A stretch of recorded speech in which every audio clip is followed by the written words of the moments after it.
Everybody that knows me knows that I am a huge fan of the James Bond franchise. And although I definitely critique the franchise too in my videos, I'd like to think that for the most part, my channel is essentially a love letter to the franchise. A passion I just never get tired of. But, of course, I am also first to admit, not every aspect of these movies are worth writing home about. There are definitely horrible moments in the series that are either really tacky, plain annoying, or just cringeworthy to watch. So I compiled a list of the 10 moments in Bond films I find to be the worst. Before we start though, I always like to give my honorable and dishonorable mentions, and you'd be surprised that this did not make my top 10, but the double taking pigeon in Moonraker is definitely an infamous moment in the series of just being so bad. However, the reason for me this did not make the list is the entire sequence is just so bad it becomes good. Moonraker is not hiding its tone under the table. It's over the top and it just goes for it. A secret agent riding a hovercraft gondola on the St. Marco Square in Venice, and all the bystanders are just performing comedy after comedy. And the double taking pigeon, to me, is just part of that sequence. It's bad, but the reason for me it's missed out on the list is, well, I can at least laugh about it. The dishonorable mention in this case would mean it isn't bad because it's not part of the absolute worst, if you get me. So I just translate it to actually not so bad, and that has to be the moment Bond is dressed up as a clown in Octopussy. This always gets critiqued to be just plain stupid. I mean, can you imagine any of the other Bond actors dressed up as a clown? They're right, but what makes it work for me is this serious tone that goes with this whole sequence. This is not just a comedic moment for the purpose of comedy. Bond needs to prevent the detonation of a nuclear bomb planted in the circus. And although it's silly and it really makes no sense for him to even put on all the face paint that fast, the costume was needed as a cover. What also makes it work for me is the dark opening of 009 running away from the knife-throwing twins in the forest. We know he didn't make it, and now 007 is in the same costume, and we know he will have to face the same sort of dangers. It's his turn now. With that said though, let's now get to the 10 that I think do deserve to be on the list. Aston Martin call it the Vanquish, we call it the Vanish. You know, the invisible car in Die Another Day often gets pointed out as the worst thing that ever happened in the Bond series. I wouldn't go that far.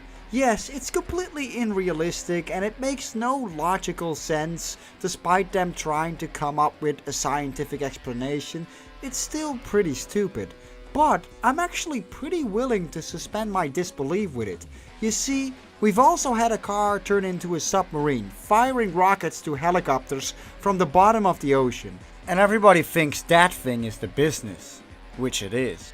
So I can kind of get into this one. What kills it for me though is Bond's mission. He needs to go to Iceland of all places. He is driving in the snow. Being invisible adds nothing. You can still leave freaking tire tracks. That for me is why it's one of the worst in the series. I admit though, that car chase between Bond and Zhao on the ice, still a very cool sequence that somewhat redeems the car's existence because damn, it is a really good looking car.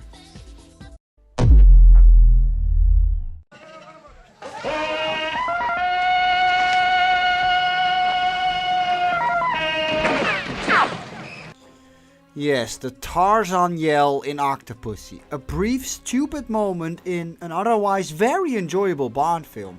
The Roger Moore films often seem to have this.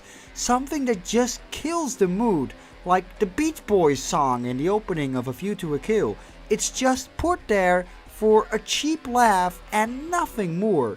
And it's not even funny. The same holds for this moment. It always takes me out of the film and I always just cringe. It's such a shame because this whole jungle sequence, it's pretty good.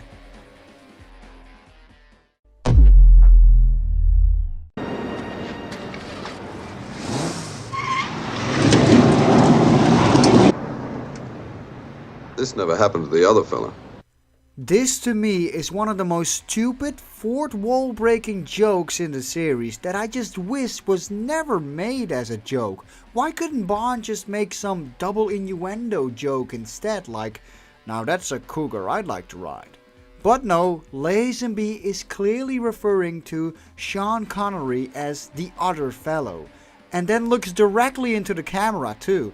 It just takes you straight out of the movie. Not only does this spark the ridiculous codename theory that weekend Bond fans like to support, it's also just cringeworthy. Of course, fans try to repair the damage by stating he could be referring to Prince Charming from Cinderella as he's holding the shoes, and this never happened to that dude, but he also just looks straight into the camera, like, did you get it? The damage has already been done.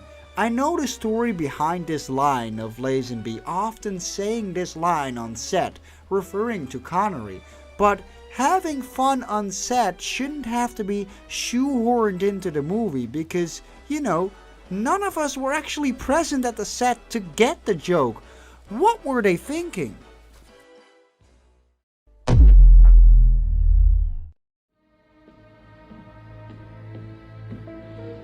Konbanwa. Konbanwa. Turning James Bond Japanese in order to fit his cover in Japan may sound great on paper or in the novel, but turning a 6-foot Scotsman into an Asian simply does not work on the screen. Like, at all. おめでとう。ありがとう。主人です。おはようございます。 It's just so laughably bad, and not only does it look completely unconvincing, it adds nothing to the plot. Zero. Even the movie itself forgets about it. Bond is still in his disguise as he's climbing the volcano, but later on, his hair and look is completely back to normal when he's face to face with Blofeld. So, what was the point? Why get married to a Japanese woman for a cover that's going to walk around with a gun in the villain lair in her bikini anyway? Gee, what Japanese wife would do that? And why sit through that makeup and prosthetics process and clearly signaling the joke to us of Bond's chest hair that needs to be shaven in order to look Japanese? So why is Connery's chest hair completely back as the volcano erupts? Why does a hollowed out volcano even have lava? And why does... Alright, you know, you get the point. It's just plain stupid.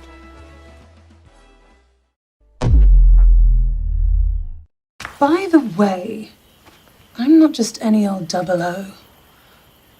I'm 007. You probably thought they'd retire it. Lashana Lynch's character Nomi getting the 007 number in No Time to Die served no real purpose in the story other than being a political statement to the outside world, to provoke media attention for tabloids and people with no interest in the franchise to trigger reactions like these. The name's Lashana Lynch. I am so excited about this. Apparently, Lashana is our new 007. There was no reason to do this. Sure, you could argue, what does it matter? Bond's number gets reinstated later on in the movie anyway. Which is true, but really, she could have been any other 00 number and the plot would have gone exactly the same as it did now. There was no reason to take the beloved 007 number that is just synonymous with James Bond other than to say, look, we got a strong independent woman of color as our new 007. The media loved it. Even if some fans think of this differently than I do, I can safely say no Bond fan had this decision on their wish list.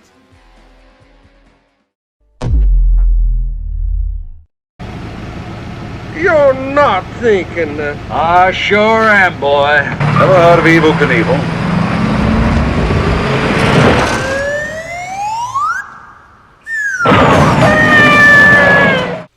The Man with the Golden Gun's signature corkscrew stunt still is one of the most impressive stunts ever pulled off in the franchise, and the slide whistle sound effect still is one of the most infamously bad sounds to ruin this brilliant stunt. Just why? Why did they have to ruin such an impressive stunt for a cheap laugh? I never liked it as a kid, and I never liked it as an adult. It's just such a shame. I'm pretty sure even John Barry regretted this decision in retrospect. I truly wonder how the stuntman must have felt seeing his stunt on the big screen, putting in all that effort, balls and energy into perfecting this only for it to be butchered by a stupid sound effect. What a shame.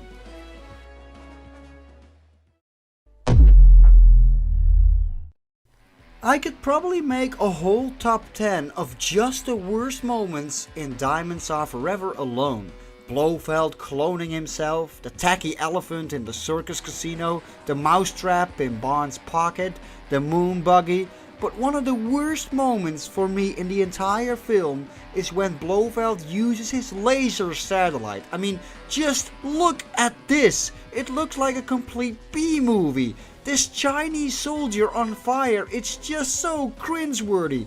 And don't give me this, oh it's a movie from 1971. Look at From Russia with Love, a movie that had only a $2 million budget and came out a decade before this film. There were actual people there on fire. The explosions were real. This looks like some hobbyist filmmaker on YouTube produced this with no budget. And I've seen those types of videos look even better than this crap. I just can't help but feel completely embarrassed when watching this stuff as a Bond fan.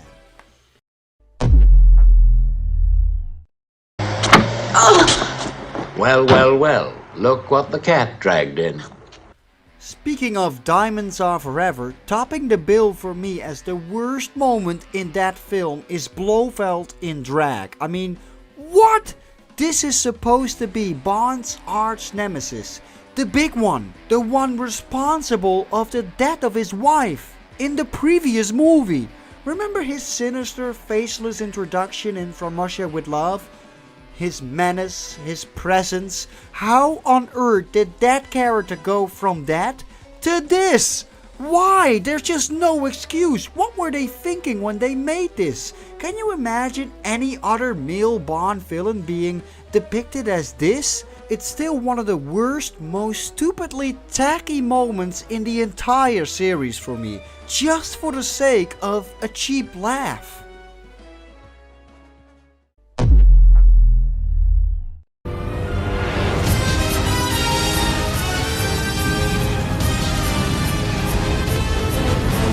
For a very long time, the kite-surfing tsunami in Die Another Day had to be the worst moment in the series for me.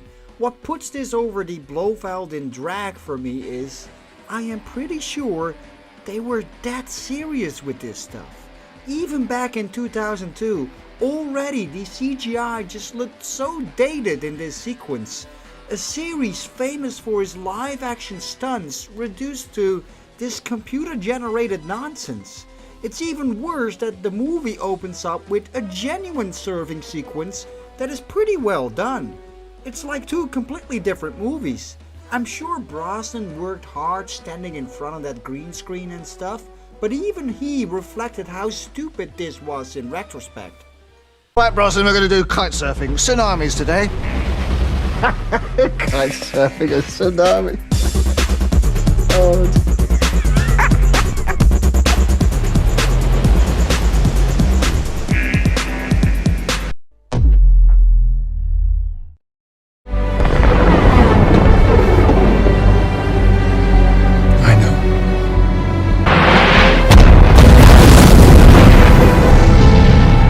It's almost been 1 year since No Time to Die was released, and yeah, I can now safely say this has got to be the worst moment in the series for me.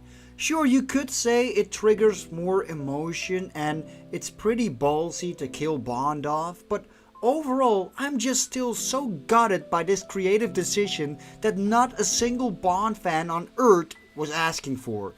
You could argue the CGI wave is just so much worse in its effects, and at least this is all filmed well. The soundtrack is emotional, it's a heavy moment and stuff, but at least the CGI wave is over before you know it. This whole ending defined a pretty decent Bond film for me.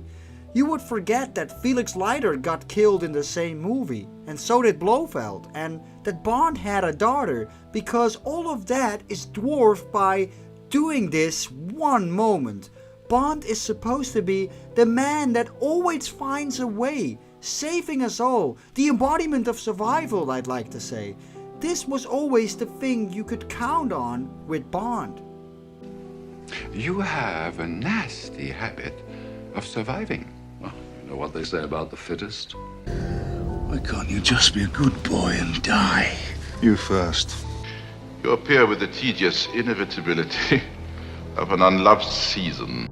Now for the filmmakers to take away that fantasy aspect of Bond, not only in the franchise, because you know Bond can be rebooted, but also what Bond means to the world, his position in society, so to speak. I did not tear up in cinema. I just was left empty, unable to process this choice, and now, almost a year later, I can safely say, yeah, this truly was just a gut punch, uncalled for.